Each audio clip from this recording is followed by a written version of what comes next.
AIMIM chief Asaduddin Owaisi ने नाथूराम गोडसे पर बड़ा बयान दिया है। ओवैसी ने हैदराबाद में रामनवमी के मौके पर निकाले गए एक जुलूस का जिक्र करते हुए आरोप लगाया कि जुलूस में कुछ लोग नाथूराम गोडसे की तस्वीर लेकर पहुंचे थे, जो देश का सबसे पहला आतंकवादी था। ओवैसी ने आरोप लगाया कि गांधी को गोली मारने वाले देश के पहले आतंकवादी नाथूराम गोडसे की तस्वीर लेकर कुछ लोग हैदराबाद में रामनवमी के मौके पर खुलेआम घूमते रहे और पुलिस ने कोई कार्रवाई नहीं की। सबसे पहला टेररिस्ट जिसने गांधी को गोली मारी, उसकी फोटो लेके लोग नाच रहे हैं। कौन है ये जालिम लोग? ओवैसी ने नाथूराम गोडसे के बहाने जुलूस के दौरान दिए गए हिंदू राष्ट्र बनाने के बयान पर भी निशाना साधा। अगर कोई उसामा बिन लादेन का फोटो लेके आया तो हजरत पुलिस पूरे घर के दरवाजे को तोड़ देती, मगर ये हजरत गोडसे हैं, क्या रिश्ता है आपका इनसे, बताओ। रामनवमी के मौके पर निलंबित बीजेपी विधायक टी राजा सिंह के नेतृत्व में एक शोभा यात्रा निकली थी, जिस पर ओवैसी ने यह बयान दिया। असदुद्दीन ओवैसी के आरोपों पर टी राजा सिंह ने पलटवार किया।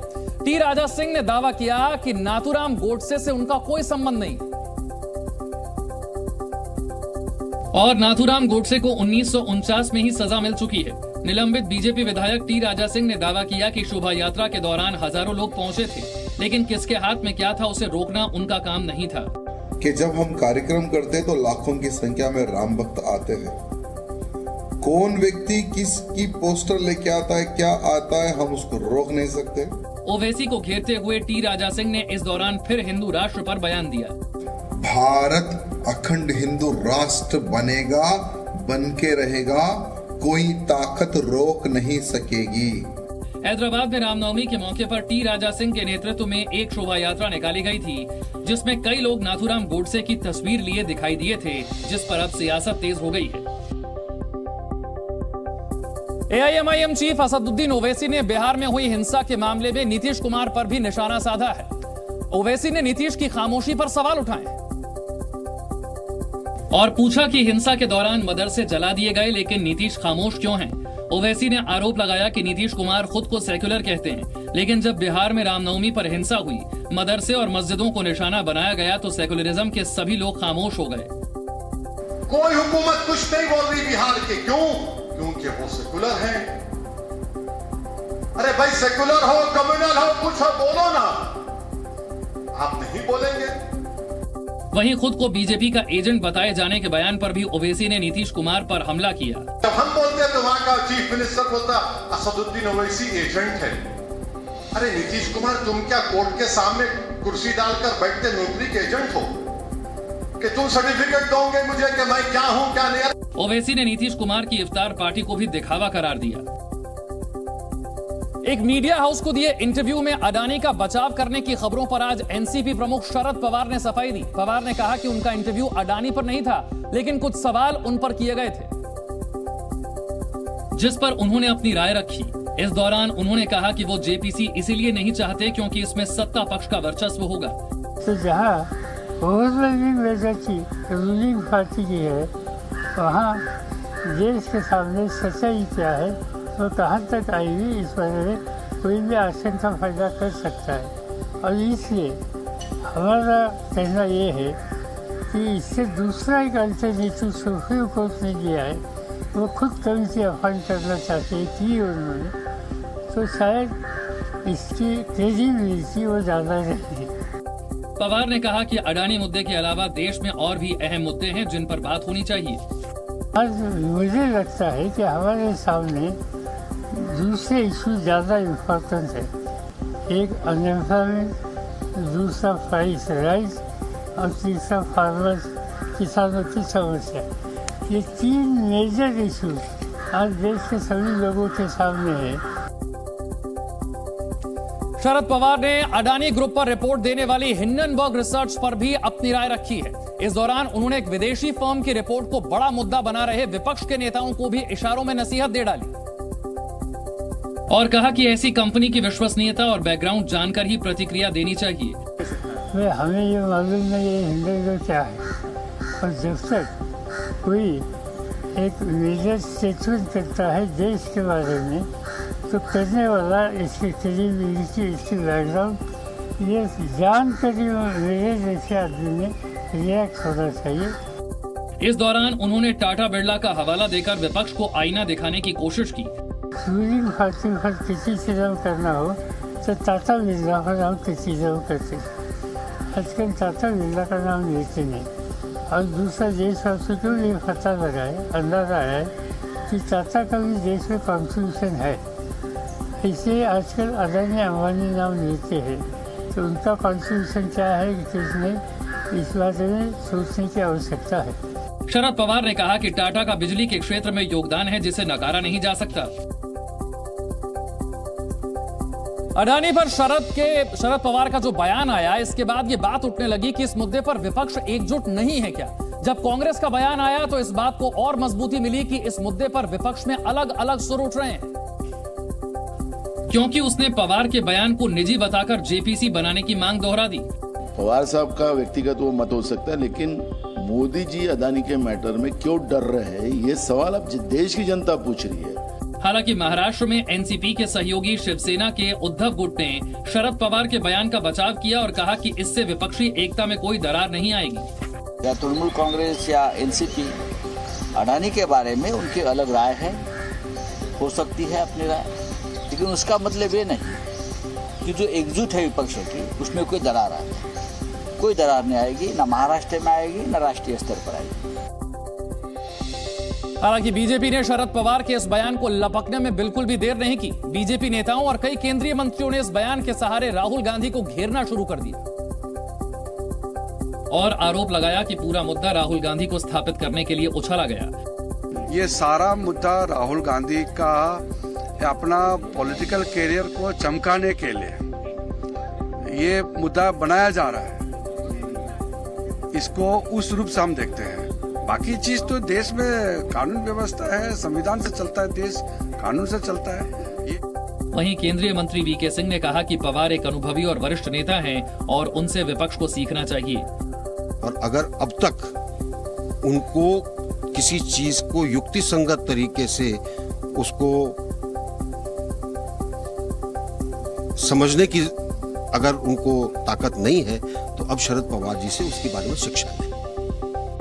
हालांकि पवार के बयान से बैकफुट पर आई कांग्रेस ने सफाई दी कि इससे साफ होता है कि विपक्ष में संवाद जिंदा है। तो आदरणीय शरद पवार जी ने जो बात कही है उसे हम संवाद कहते हैं। वो लोकतंत्र की जीत है और लोकतंत्र में संवाद जिंदा रहना चाहिए।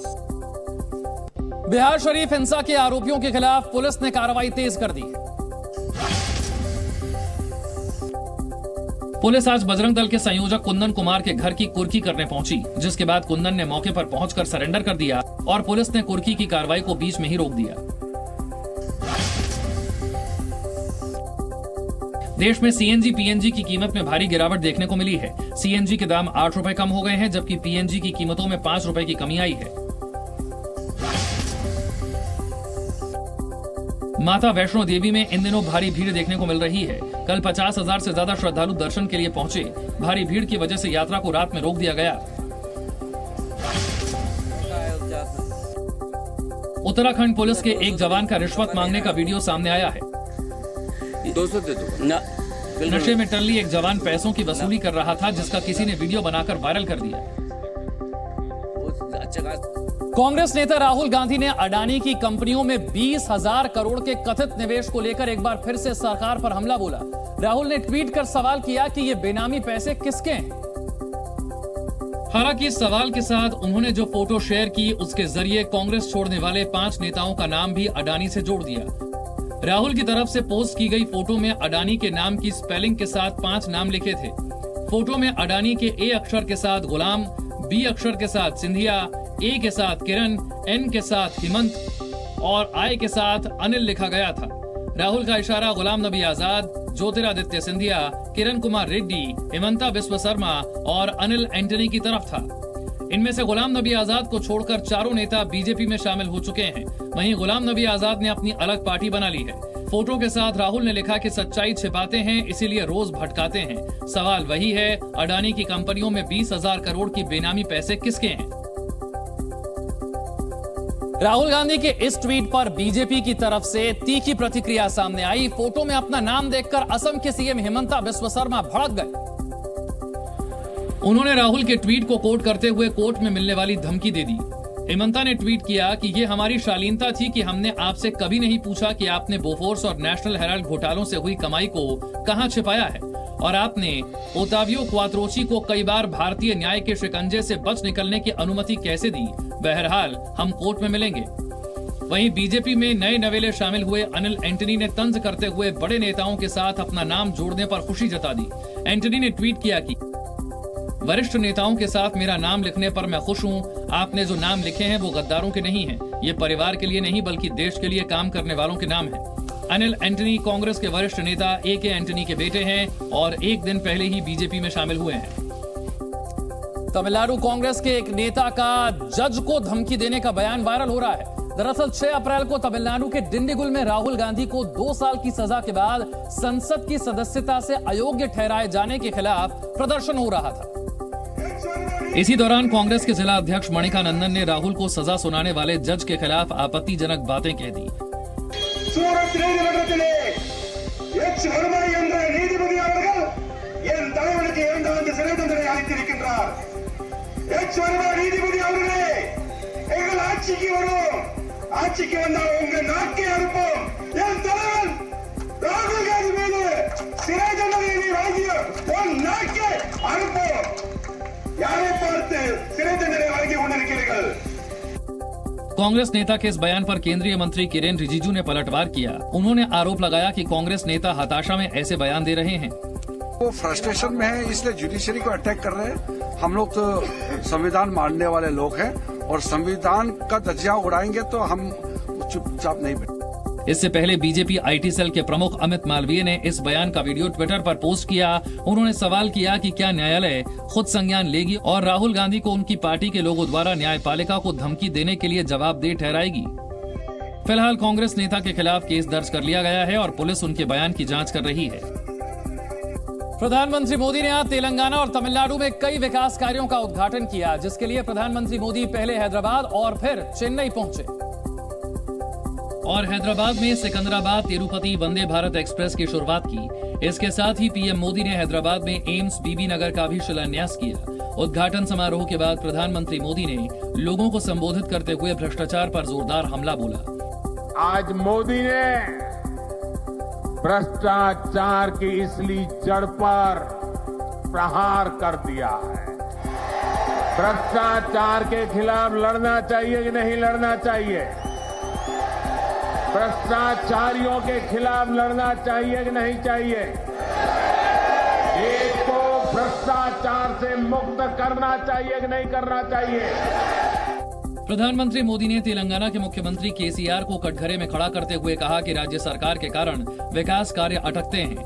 केंद्र के ज्यादातर प्रोजेक्ट्स में राज्य सरकार से सहयोग न मिलने के कारण हर प्रोजेक्ट में देरी हो रही है, विलंब हो रहा है। इससे नुकसान तेलंगाना के लोगों का, आप लोगों का हो रहा है। इसी साल के अंत में तेलंगाना में विधानसभा चुनाव हैं और बीजेपी ने केसीआर के खिलाफ जबरदस्त मोर्चा खोल रखा है। इसीलिए बीजेपी ने अपने सबसे बड़े चेहरे प्रधानमंत्री मोदी को तेलंगाना में मोर्चे पर लगाया हुआ है। प्रधानमंत्री मोदी का पिछले 14 महीने में तेलंगाना का ये 5वां दौरा है और प्रधानमंत्री मोदी ने तेलंगाना के साथ साथ पूरे देश को संदेश देते हुए भ्रष्टाचार और परिवारवाद पर तीखा हमला बोला। कुछ मुट्ठी भर लोग विकास के इन कार्यों से बहुत बौखलाए हुए हैं। ऐसे लोग जो परिवारवाद, भाई भतीजावाद और भ्रष्टाचार को पोषित करते रहे, उन्हें ईमानदारी से काम करने वालों से परेशानी हो रही है। मोदी ने परिवारवाद को भ्रष्टाचार की जननी बताया। ये लोग सिर्फ और सिर्फ अपने कुनबे को फलता फूलता देखना पसंद करते हैं। हर प्रोजेक्ट में, हर इन्वेस्टमेंट में ये लोग अपने परिवार का स्वार्थ देखते हैं। हैदराबाद के बाद प्रधानमंत्री मोदी चेन्नई पहुंचे। चेन्नई में उन्होंने चेन्नई एयरपोर्ट पर बने नए इंटीग्रेटेड टर्मिनल का उद्घाटन किया। इसके बाद प्रधानमंत्री ने एयरपोर्ट से चेन्नई रेलवे स्टेशन तक रोड शो किया। रोड शो के बाद PM Modi Chennai railway station पहुंचे और चेन्नई कोयंबटूर वंदे भारत एक्सप्रेस को हरी झंडी दिखाई। बॉलीवुड के सुपरस्टार शाहरुख खान की बादशाह दुनिया में भी साबित हो गई है। टाइम मैगजीन की टॉप 100 सूची में किंग खान ने पहला रैंक हासिल किया है। टाइम मैगजीन ने 2023 की मोस्ट इन्फ्लुएंशियल लोगों की लिस्ट जारी की है और इस लिस्ट में शाहरुख खान शीर्ष पर है। शाहरुख खान ने football player Lionel Messi, prince Harry जैसे दिग्गजों को भी पीछे छोड़ दिया। ऑनलाइन वोटिंग में शाहरुख खान को सबसे ज्यादा वोट मिले हैं। दुनिया भर में 12 लाख लोगों ने वोट किया, जिसमें शाहरुख खान को सबसे ज्यादा 4% वोट मिले हैं। टाइम मैगजीन की लिस्ट में दूसरे स्थान पर हिजाब विरोध का सिंबल बन चुकी ईरान की महिला महसा अमीनी है। पिछले साल उनकी मौत हो गई थी। उन्हें 3% वोट मिले। तीसरे नंबर पर 1.9% वोट के साथ प्रिंस हैरी हैं और चौथे नंबर पर प्रिंस हैरी की पत्नी मेगन मर्कल है। वहीं 5वें नंबर पर फुटबॉल प्लेयर लियोनेल मेसी हैं, जिन्हें 1.8% वोट मिले। अब मदरसों में भी मन की बात कार्यक्रम का प्रसारण होगा। यूपी के 100 मदरसों में प्रधानमंत्री मोदी की मन की बात सुनाई जाएगी। सरकार इसके जरिए मुसलमानों को बीजेपी से जोड़ने की तैयारी कर रही है।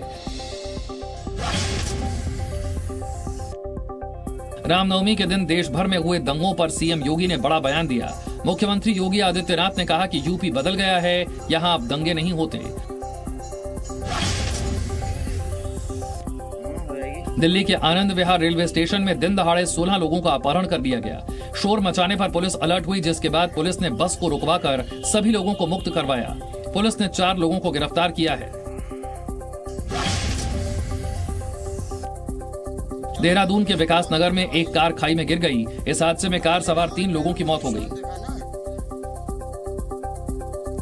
उमेश पाल हत्याकांड में माफिया अतीक अहमद और उसके परिवार पर कानून का शिकंजा कसता ही जा रहा है। इस केस में अब अतीक के बेटे अली अहमद और बहन आयशा नूरी को भी आरोपी बनाया गया है, जिन पर उमेश पाल हत्याकांड की साजिश में शामिल होने का आरोप है। माफिया अतीक अहमद का दूसरे नंबर का बेटा अली अहमद इस समय नैनी सेंट्रल जेल में बंद है। पुलिस की जांच में सामने आया कि अली अहमद जेल के अंदर से ही उमेश पाल हत्याकांड की साजिश में शामिल था और पुलिस को जांच में इस बात के सबूत भी मिले हैं, जिसके बाद अली अहमद को उमेश पाल हत्याकांड में आरोपी बनाया गया। इस मामले में माफिया अतीक की बहन आयशा नूरी को भी आरोपी बनाया गया है। आयशा नूरी पर आरोप है कि उसने उमेश पाल की हत्या में शामिल शूटरों को फरार कराने में मदद की। पुलिस की जांच में सामने आया कि 24 फरवरी को उमेश पाल की हत्या के बाद फरार हुए आरोपियों में शामिल गुड्डू मुस्लिम 5 मार्च को आयशा के मेरठ स्थित घर पहुंचा था, जहां आयशा और उसके डॉक्टर पति अखलाक अहमद ने गुड्डू से मुलाकात की और फरार होने में उसकी आर्थिक मदद की। इसके बाद पुलिस ने अखलाक को गिरफ्तार कर लिया, जबकि आयशा नूरी की तलाश जारी है।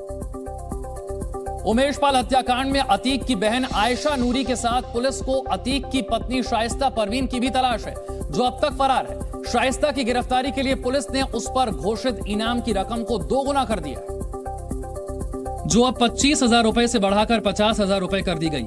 माफिया अतीक अहमद की पत्नी शाइस्ता परवीन पर उमेश पाल हत्याकांड की साजिश में शामिल होने का आरोप है। शाइस्ता परवीन इस केस में नामजद आरोपी है और इस हत्याकांड के बाद से वो फरार चल रही है। पुलिस ने पहले शाइस्ता परवीन पर 25,000 रुपए का इनाम रखा था, जिसे बढ़ाकर अब 50,000 रुपए कर दिया गया है।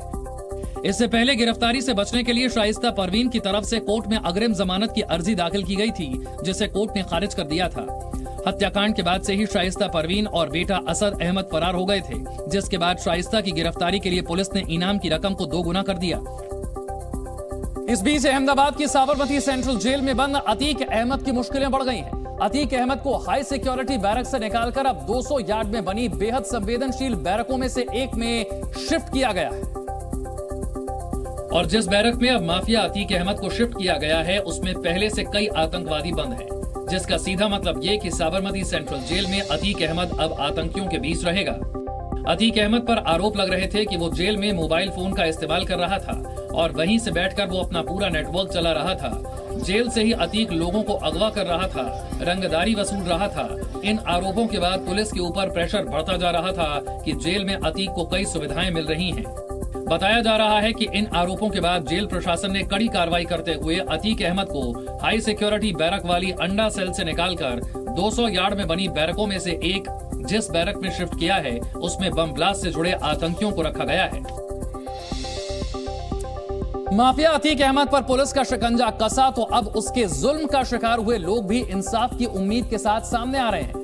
एक डबल मर्डर केस में अतीक के खिलाफ पैरोकारी कर रहे शख्स ने बताया कि उसे किस तरह से परेशान किया गया था, जिसके सीसीटीवी वीडियो भी पीड़ित ने दिखाए।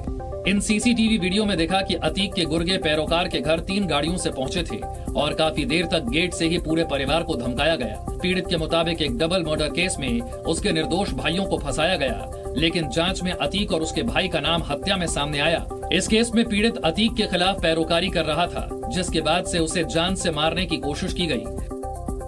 अक्सर मेरे साथ इस तरीके से बदतमीजी की गई कि मुझे यहाँ तक कि रात में एक बार गोली भी मारी गई। इसको मैंने शिकायत करने के लिए बहुत कोशिश की, लेकिन मेरी कोई सुनवाई नहीं हुई। पीड़ित के वकील ने भी अब इंसाफ की मांग की है। इनको उम्मीद की किरण जगी है कि जो उनके सहयोगी पुलिसकर्मी थे वो सूचना नहीं देंगे, हमारी जान बच सकती है। हम इसलिए वो लिखा पढ़ी कर रहे हैं, कार्रवाई कर रहे हैं। इंसाफ इनके ऊपर जग गया है। बताया गया कि अतीक के खौफ की वजह से पीड़ित लंबे समय से अपने घर को छोड़कर कहीं छिप कर रह रहा है। इस बीच माफिया अतीक अहमद का एक विवादित पोस्टर सामने आया है, जिसमें यह संदेश देने की कोशिश की गई है कि माफिया अतीक अहमद भले ही इस समय मुश्किल दौर से गुजर रहा हो, लेकिन उसका समय फिर लौटेगा। और यह पोस्टर पुलिस को अतीक अहमद के चकिया इलाके में मौजूद पुश्तैनी मकान से मिला। पोस्टर में अतीक अहमद की 2 फोटो है। एक फोटो में अतीक अपनी मूंछों पर ताव देता नजर आता है, दूसरी फोटो में अपनी उंगलियों से धमकाने और चेतावनी देने का इशारा कर रहा है। अतीक के इस पोस्टर में लिखा है कि रात कितनी भी काली हो सवेरा जरूर आता है। हालांकि इस पोस्टर को किसने छपवाया, इसे कहां लगाया जाना था, इसका पता नहीं लग पाया है, लेकिन यह माना जा रहा है कि यह पोस्टर अतीक के गुर्गों की तरफ से लगाया गया, जिन्हें अब भी अतीक के नए सवेरे की उम्मीद है। वहीं पुलिस अब इस पोस्टर के बारे में जानकारी जुटाने के लिए पूरे इलाके में मौजूद सभी प्रिंटिंग प्रेस में पूछताछ कर रही है। राष्ट्रपति द्रौपदी मुर्मू ने शनिवार को असम के तेजपुर एयरफोर्स स्टेशन से सुखोई 30 MKI फाइटर जेट से उड़ान भरी। वो ऐसा करने वाली भारत की तीसरी राष्ट्रपति हैं। और उड़ान के लिए राष्ट्रपति मुर्मू सुबह 10:30 बजे के करीब असम के तेजपुर एयरबेस पहुंची। यहां एयर मार्शल SP धारकर ने राष्ट्रपति का स्वागत किया। उसके बाद राष्ट्रपति द्रौपदी मुर्मू को गार्ड ऑफ ऑनर दिया गया।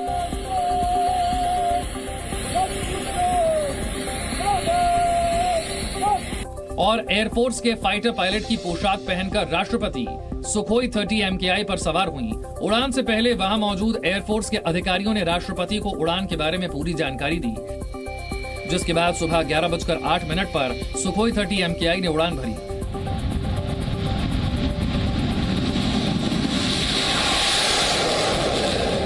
राष्ट्रपति जिस एयरक्राफ्ट में सवार थी उसे 106 squadron commanding officer group captain Naveen Kumar उड़ा रहे थे। सुखोई 30 MKI में राष्ट्रपति द्रौपदी मुर्मू की उड़ान करीब आधे घंटे की थी, जिसके बाद 11:38 पर सुखोई विमान ने तेजपुर स्टेशन पर सुरक्षित लैंडिंग की। और राष्ट्रपति द्रौपदी मुर्मू मुस्कुराते हुए एयरक्राफ्ट से बाहर निकली। भारतीय एयरफोर्स की सबसे अग्रिम पंक्ति की इस एयरक्राफ्ट से उड़ान भरकर राष्ट्रपति ने पड़ोसी चीन को भी संदेश दिया और दिखाया कि भारतीय सेना हवा में कितनी ताकतवर है। उड़ान के बाद राष्ट्रपति ने तेजपुर एयरफोर्स स्टेशन पर मौजूद क्रू मेंबर और अधिकारियों के साथ तस्वीर भी खिंचवाई। राष्ट्रपति मुर्मू ने कहा कि इस उड़ान के दौरान उन्हें अच्छा लगा। इससे पहले पूर्व राष्ट्रपति प्रतिभा देवी सिंह पाटिल और APJ अब्दुल कलाम भी बतौर राष्ट्रपति सुखोई से हवा की सैर कर चुके हैं। सुखोई 30 MKI देश का इकलौता एयरक्राफ्ट है जिस पर 3 राष्ट्रपति ने उड़ान भरी है। भारतीय एयरफोर्स के सबसे तेज एयरक्राफ्ट में शामिल सुखोई की कई खूबियां हैं। सुखोई 30 MKI की लंबाई 72 फीट और वजन 18,400 किलो है। ये 2,120 किलोमीटर प्रति घंटे की स्पीड से उड़ान भरता है।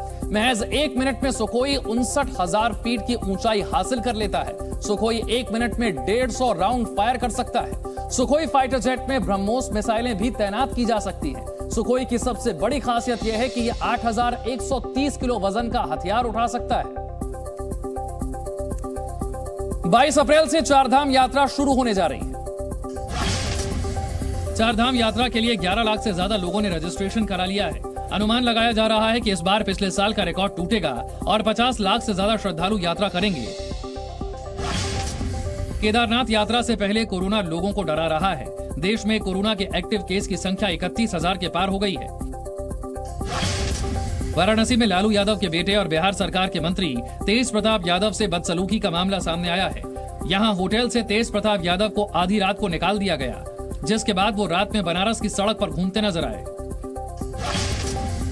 दिल्ली के सीएम अरविंद केजरीवाल ने बीजेपी पर निशाना साधा है। उन्होंने कहा कि आज ये हालात हैं कि स्कूल तोड़कर बीजेपी के दफ्तर बनाए जा रहे हैं। ताइवान की सीमाओं के आसपास एक बार फिर से चीन के लड़ाकू विमान उड़ते देखे गए और इसके साथ ही चीनी युद्धपोतों ने भी ताइवान की घेराबंदी शुरू कर दी है। ऐसा इसीलिए क्योंकि चीन के राष्ट्रपति शी जिनपिंग अमेरिका और ताइवान की नजदीकियों से बौखला गए हैं। इसी वजह से चीन ने ताइवान की सीमाओं के आसपास 3 दिनों का सैन्य अभ्यास शुरू कर दिया, जिसके बाद ताइवान की सीमाओं के आसपास चीन के फाइटर जेट्स को उड़ते देखा गया। चीन ने ताइवान के जल क्षेत्रों के आसपास अपने युद्धपोतों को भी उतार दिया और उससे फायरिंग की जा रही है। पीपल्स लिबरेशन आर्मी ने कहा कि ये युद्ध अभ्यास 10 अप्रैल तक चलेगा। जानकारी के मुताबिक चीन ने ताइवान को चारों ओर से घेरने के लिए 13 विमानों और 3 युद्धपोतों के जरिए युद्धाभ्यास किया। ताइवान के रक्षा मंत्रालय ने दावा किया कि उसने अपने वायु रक्षा क्षेत्र में चीनी विमानों को देखा है। चीन युद्धाभ्यास के जरिए ताइवान को डराने की कोशिश कर रहा है, इसीलिए उसने युद्धाभ्यास के नाम पर अपने लड़ाकू विमानों और युद्धपोतों को ताइवान की सीमाओं के पास तैनात कर दिया है और कहा कि उसका ये ऑपरेशन अलगाववादी ताकतों और बाहरी ताकतों की मिलीभगत और उनकी भड़काऊ गतिविधियों के खिलाफ कड़ी चेतावनी का काम करेगा, जो कि ताइवान की स्वतंत्रता चाहती है। हालांकि चीन के सैन्य अभ्यास पर ताइवान के रक्षा मंत्रालय ने भी प्रतिक्रिया दी है। ताइवान ने कहा कि वो शांति और तर्कसंगत रूप से चीन के सैन्य अभ्यास का जवाब देगा। ताइवान के रक्षा मंत्रालय ने कहा कि वो बढ़ते संघर्ष को और हवा देने की इच्छा नहीं रखता। दरअसल चीन ताइवान को अपना क्षेत्र मानता है और वो इस क्षेत्र में किसी और देश की दखलंदाजी नहीं चाहता। यही वजह है कि चीन ने बीते साल अगस्त में भी ताइवान का घेराव किया था। तब अमेरिका की प्रतिनिधि सभा की तत्कालीन सभापति नैन्सी पेलोसी ने ताइवान का दौरा किया था और इसी दौरे से नाराज होकर चीन ने ताइवान के जल क्षेत्र के चारों तरफ युद्धाभ्यास किया था। और इस बार भी ताइवान पर चीन का गुस्सा अमेरिका की वजह से ही है, क्योंकि जिनपिंग के कड़े विरोध के बावजूद ताइवान की राष्ट्रपति साई इंग वेन ने अमेरिका का दौरा किया है और अमेरिकी प्रतिनिधि सभा के स्पीकर केविन मैकार्थी के साथ ताइवान की राष्ट्रपति साई इंग वेन ने बैठक की। ये पहली बार हुआ कि किसी ताइवानी राष्ट्रपति ने अमेरिका की धरती पर यूएस स्पीकर से मुलाकात की। राष्ट्रपति साई के अमेरिका यात्रा से लौटने के एक दिन बाद ही चीन ने ताइवान की सीमाओं के आसपास युद्ध अभ्यास का ऐलान कर दिया। इसलिए युद्धाभ्यास को चीन के गुस्से के रूप में देखा जा रहा है। चीन ने धमकी दी थी कि अगर राष्ट्रपति साई इंग वेन अमेरिकी स्पीकर से मिली तो सही नहीं होगा। हालांकि ताइवान ने चीन की धमकी को दरकिनार कर दिया। राष्ट्रपति साई और मैकार्थी की मुलाकात पर चीन के राष्ट्रपति शी जिनपिंग का बयान भी आया। उन्होंने कहा कि ये ख्याली पुलाव है कि बीजिंग ताइवान को लेकर अपने रुख में समझौता करेगा। चीन की धमकियों और सैन्य अभ्यास के बावजूद ताइवान खौफ में नहीं दिख रहा। ताइवान की राष्ट्रपति ने अमेरिका के साथ सुरक्षा सहयोग और मजबूत करने का ऐलान कर दिया है और कहा कि आजादी और लोकतंत्र की रक्षा के लिए उनका देश अमेरिका के साथ काम करना जारी रखेगा। 更会善尽国际责任，我们会持续的跟美国以及理念相近的国家合作，共同捍卫民主自由的价值。 वहीं अमेरिका ने भी ताइवान को हथियार और उसके सैनिकों को ट्रेनिंग देने का भरोसा दिया है। And as the House Foreign Affairs Committee Chairman, I sign off on all foreign military sales, including weapons to Taiwan. And I promise you, Madam President, we will deliver those weapons. एक तरफ America Taiwan के बीच नजदीकियां बढ़ रही हैं, तो दूसरी तरफ चीन का प्लान है कि किसी भी तरह से ताइवान और अमेरिका के बीच दूरियां बढ़ाई जाएं। देश में कोरोना के मामले लगातार बढ़ रहे हैं। हालांकि शुक्रवार के मुकाबले शनिवार को इसमें काफी कमी आई है। शुक्रवार को कोरोना के 6,155 मामले थे, लेकिन शनिवार को देश में कोरोना के 2,891 मामले सामने आए। 24 घंटे में केरल में सबसे ज्यादा 1187 मरीज डिटेक्ट हुए हैं। सबसे ज्यादा महाराष्ट्र में 500 केस, दिल्ली में 271 मामले, हरियाणा में 215 और यूपी में 150 मामले सामने आए हैं। देश भर में कोरोना के कुल एक्टिव केस की संख्या हो गई है 31,194। वहीं 24 घंटे में देश में कोरोना की वजह से 9 लोगों की जान भी गई है। इसमें महाराष्ट्र में 3 लोगों की मौत हुई है और दिल्ली में 2 लोगों की मौत हुई है। सोशल मीडिया प्लेटफॉर्म पर खुलेआम देसी पिस्टल बेचे जाने का मामला सामने आया है। सोशल मीडिया पर बाकायदा अलग अलग हथियारों के वीडियो डाले जा रहे हैं। साथ ही प्रोफाइल पिक्चर में भी फोन नंबर और कट्टे की तस्वीर लगी हुई है। इस प्लेटफॉर्म पर अलग अलग हथियारों का वीडियो फोन नंबर के साथ डाले जाते हैं और फिर फोन नंबर से कोई भी हथियार खरीदने के लिए कांटेक्ट कर सकता है। प्रोफाइल अंकित गुर्जर नाम से बना है, वहीं जो फोन नंबर है वो उत्तर प्रदेश के खुर्जा में रजिस्टर्ड है। हैरानी की बात यह है कि यह प्रोफाइल अब भी एक्टिव है और पुलिस को अभी तक पूरे मामले की भनक भी नहीं लगी है। कपड़े और मोबाइल की तरह हथियारों के अलग अलग वीडियो डालकर जिस तरह से ये अवैध हथियार बेचे जा रहे थे, उससे हर कोई हैरान है। बीजेपी ने टीएमसी पर आदिवासी महिलाओं को अपमानित करने का आरोप लगाया है। बीजेपी के प्रदेश अध्यक्ष सुकांता मजूमदार ने दावा किया है कि बीजेपी में आई महिलाओं को दोबारा टीएमसी में शामिल करवाने से पहले दंडवत परिक्रमा करवाई गई। उन्होंने एक वीडियो भी जारी किया है जो तेजी से वायरल हो रहा है। ये वीडियो पश्चिम बंगाल के बालूर घाट का बताया जा रहा है, जिसमें 3 महिलाएं जमीन पर दंडवत चलती हुई नजर आती हैं। आरोप है कि आदिवासी समुदाय से आने वाली इन महिलाओं से बीजेपी में शामिल होने का प्रायश्चित करवाया गया। इसके लिए ये महिलाएं टीएमसी के ऑफिस तक दंडवत चलती हुई गईं। सुकांता मजूमदार का आरोप है कि उन्हें टीएमसी छोड़कर बीजेपी में जाने की सजा के तौर पर यह करवाया गया।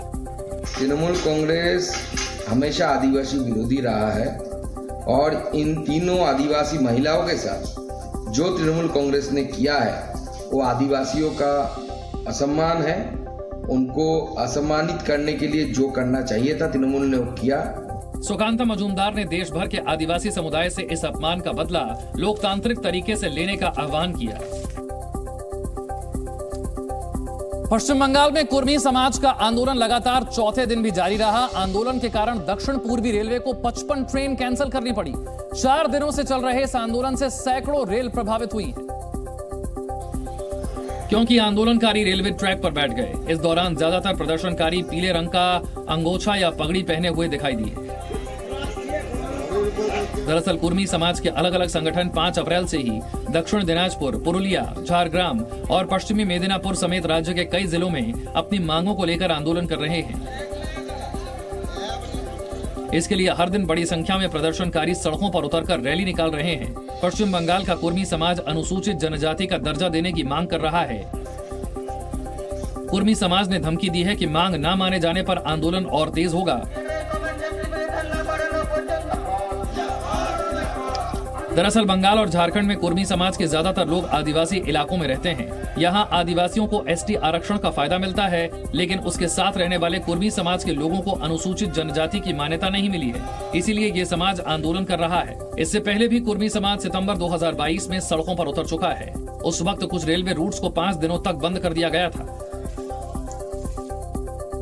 उत्तर कोरिया के शासक किम जोंग ने पानी के भीतर परमाणु हथियार से हमला करने में सक्षम एक और ड्रोन का परीक्षण कर अमेरिका और दक्षिण कोरिया को चुनौती दे दी है। जिस ड्रोन का परीक्षण किया गया उसका नाम हेल 2 है और दावा किया जा रहा है कि यह पानी के भीतर परमाणु हथियार से हमला करने में सक्षम है। ये परीक्षण 4 से 7 अप्रैल तक 4 दिनों तक चला और इस दौरान ड्रोन ने 71 घंटे और 6 मिनट में 1000 किलोमीटर की दूरी तय की और टारगेट को सफलतापूर्वक भेदा। उत्तर कोरिया की तरफ से दावा किया गया कि हेल 2 घातक हमला करने में सक्षम है और ये दुश्मन के पोतों को तबाह करने की ताकत रखता है। उत्तर कोरिया ने यह परीक्षण अमेरिका और दक्षिण कोरिया को अपनी सैन्य क्षमताओं को दिखाने के लिए किया।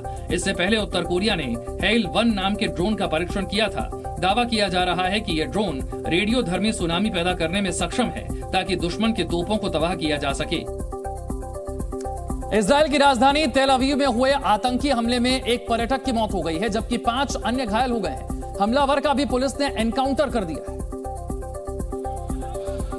लेकिन इससे पहले कार सवार हमलावर ने साइकिल लेन पर चल रहे पर्यटकों पर गाड़ी चढ़ा दी। तेज रफ्तार की वजह से हमलावर की कार मौके पर ही पलट गई। कार की चपेट में आने से एक पर्यटक की मौत हो गई, जबकि 5 अन्य घायल हो गए। घटना शुक्रवार को भीड़भाड़ वाले इलाके चार्ल्स क्लॉर पार्क में हुई। हमले की खबर मिलते ही पुलिस मौके पर पहुंची और हमलावर को घेर लिया। पुलिस को देखते ही हमलावर ने बंदूक निकालने की कोशिश की, लेकिन उससे पहले ही उसे मार गिराया गया। सोशल मीडिया पर हमलावर को मारने का वीडियो वायरल हो रहा है। पुलिस ने पर्यटकों को कार से रौंदने को आतंकी हमला करार दिया है। इजराइल में शुक्रवार को हुआ ये दूसरा आतंकी हमला था। इससे पहले वेस्ट बैंक इलाके में पर्यटकों की एक कार पर आतंकी हमला किया गया था। इस दौरान कार पर फायरिंग की गई थी, जिसमें 2 बहनों की मौत हो गई और उनकी मां गंभीर रूप से घायल हो गई। बताया जा रहा है कि दोनों बहनें मूल रूप से ब्रिटिश नागरिक थीं। इजराइल के प्रधानमंत्री बेंजामिन नेतन्याहू ने घटनास्थल का दौरा करने के बाद कहा कि निर्दयी आतंकवादियों ने 2 युवा बहनों की हत्या कर दी। उन्होंने कहा कि हमारी जमीन पर आतंकवादी घूम रहे हैं, लेकिन हमारे सुरक्षा बल उनका पीछा कर रहे हैं। ברגעים אלה כוחותינו פועלים בשטח במרדף חם אחרי המחבלים. זו רק שאלה של זמן, ולא הרבה זמן, שאנחנו נבוא איתם חשבון. ताजा आतंकी हमलों के बाद नेतन्याहू ने रिजर्व बॉर्डर पुलिस को बुलाने का निर्देश दिया। साथ ही उन्होंने सेना को आतंकवादी हमलों का सामना करने के लिए अतिरिक्त बलों को जुटाने का निर्देश दिया है। नोएडा और ग्रेटर नोएडा को जोड़ने वाले एक्सप्रेसवे पर ट्रैफिक के बढ़ते बोझ को देखते हुए प्रशासन ने कई कड़े कदम उठाने का ऐलान किया है। नोएडा के ट्रैफिक डिपार्टमेंट ने बताया है कि ट्रायल के तौर पर नोएडा ग्रेटर नोएडा एक्सप्रेसवे पर भारी गाड़ियों का प्रवेश रोका जाएगा। सुबह 7 बजे से 10 बजे तक एक्सप्रेसवे पर भारी गाड़ियों की एंट्री नहीं होगी।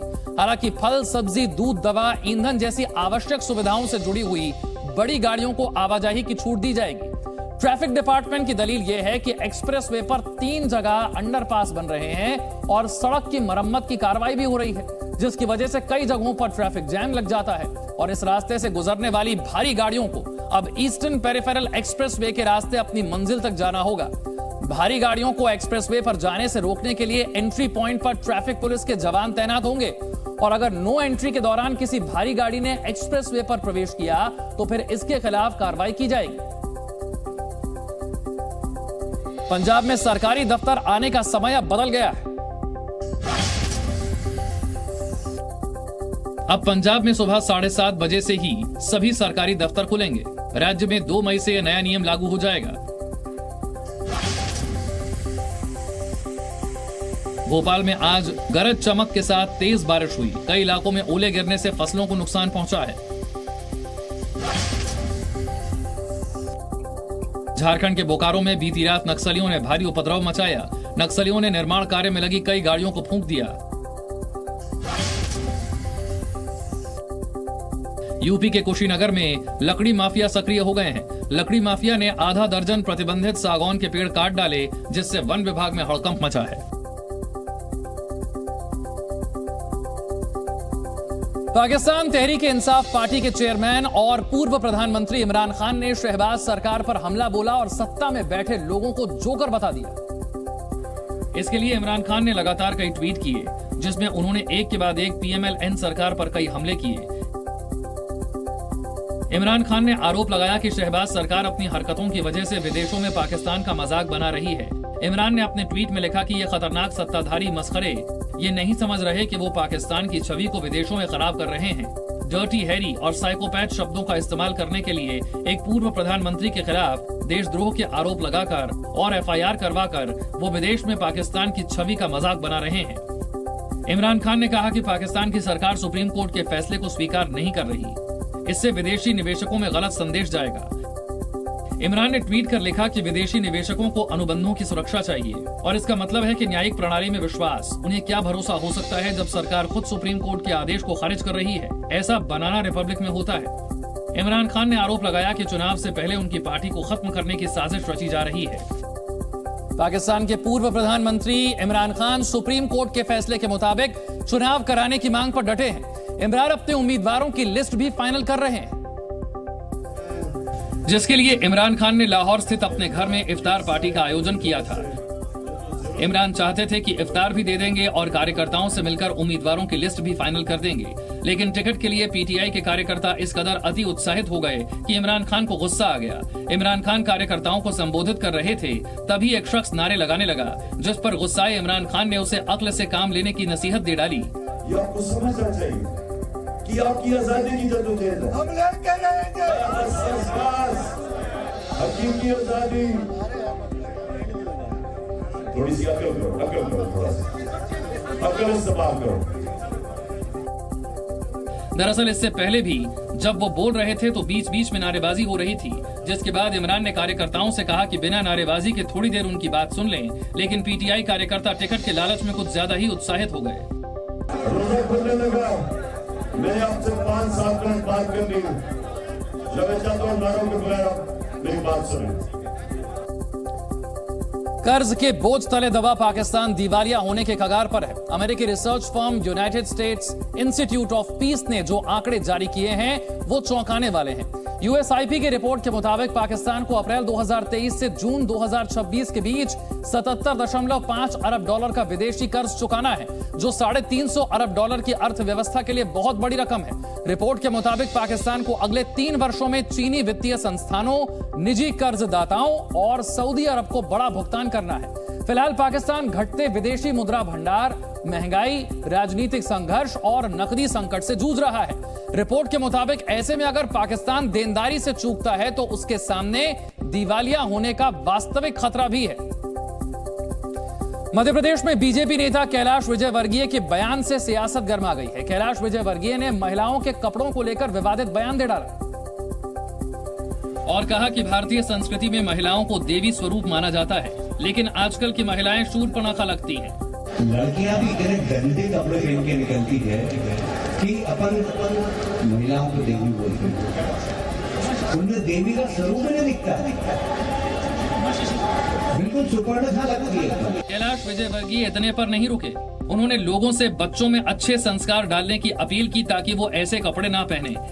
सच में अच्छे सुंदर भगवान ने शरीर दिया है, तो जरा अच्छे कपड़े पहनो यार, बच्चों को आप संस्कार डालिए। मैं बहुत चिंतित हूँ। कैलाश विजयवर्गीय ने यह बयान इंदौर के सामाजिक कार्यक्रम में दिया, जिसके बाद सियासी बार पलटवार का दौर शुरू हुआ और कांग्रेस ने बीजेपी पर संविधान में दिए आजादी को कुचलने की कोशिश का आरोप लगा दिया और प्रधानमंत्री मोदी को भी इस मामले में कटघरे में खड़ा कर दिया। मुझे लगता है भारतीय जनता पार्टी में सूपनखा से विशेष प्रेम है। प्रधानमंत्री मोदी सदन में हमारी सांसद रेणुका चौधरी जी को सूपनखा बुलाते हैं, अब कैलाश विजयवर्गीय जी इस देश की बेटियों को सूपनखा बुला रहे हैं। एक तरफ कांग्रेस के हमलावर रवैये और दूसरी तरफ बयान को लेकर उठ रहे सवालों के बाद कैलाश विजयवर्गीय ने इस मामले पर चुप्पी साध ली। आपका एक वीडियो भी वायरल हो रहा है जिसमें आपने लड़कियों को सूर्पणखा कहा है और कहा कि उनको छोटे कपड़े नहीं पहनना चाहिए, किस तरह से देखा जाए?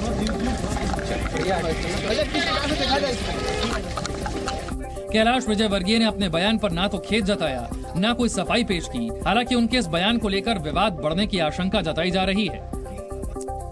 मध्य प्रदेश में जैसे जैसे चुनाव नजदीक आ रहे हैं, बीजेपी और कांग्रेस एक दूसरे पर वार पलटवार का कोई मौका नहीं चूकना चाहती। इस बार मुख्यमंत्री और पूर्व मुख्यमंत्री में जो है वो वार पलटवार का सिलसिला शुरू हुआ है और मध्य प्रदेश के सीएम शिवराज सिंह चौहान ने कमलनाथ के एक बयान का हवाला देते हुए उन पर सीधा हमला बोल दिया और एक समुदाय को कह रहे हैं दंगे भड़क रहे हैं देश में, प्रदेश में। कहां मध्य प्रदेश में दंगे भड़क रहे हैं? कहां मध्य प्रदेश में अशांति है? शिवराज सिंह चौहान कमलनाथ के उस बयान पर हमलावर थे जिसमें कमलनाथ देश प्रदेश के मुसलमानों के हालात पर चिंता जता रहे थे। इसी को आधार बनाकर शिवराज ने कमलनाथ पर पुरजोर हमला किया। लेकिन वोटों की भूख में आप इतने पागल हो गए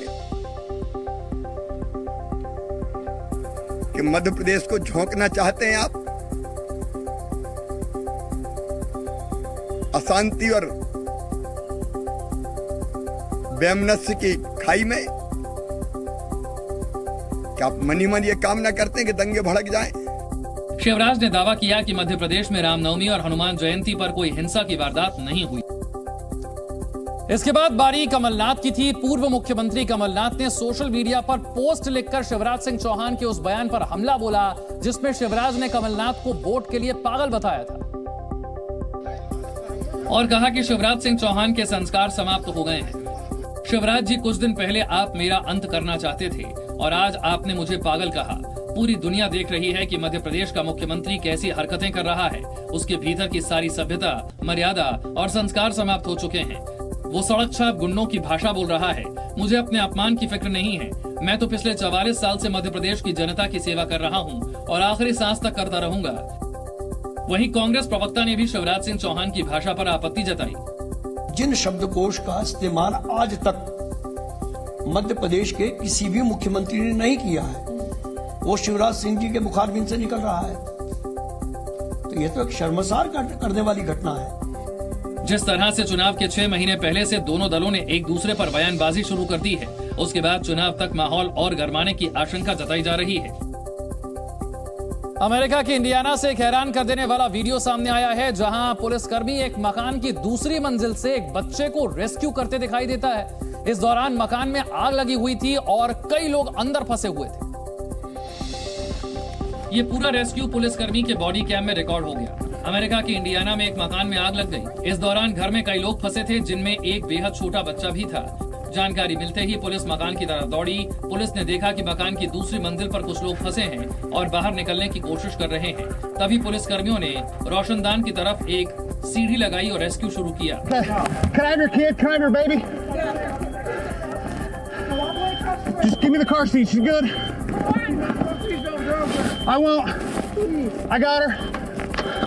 Pull that handle up so I can hold on to it now.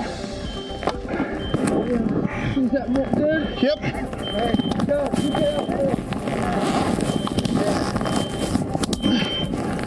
Baby coming down. Got it? 3 पुलिसकर्मियों ने मिलकर बच्चे को बाहर निकाला और उसके बाद अंदर फंसे सभी 6 लोगों को सुरक्षित बाहर निकाल लिया गया।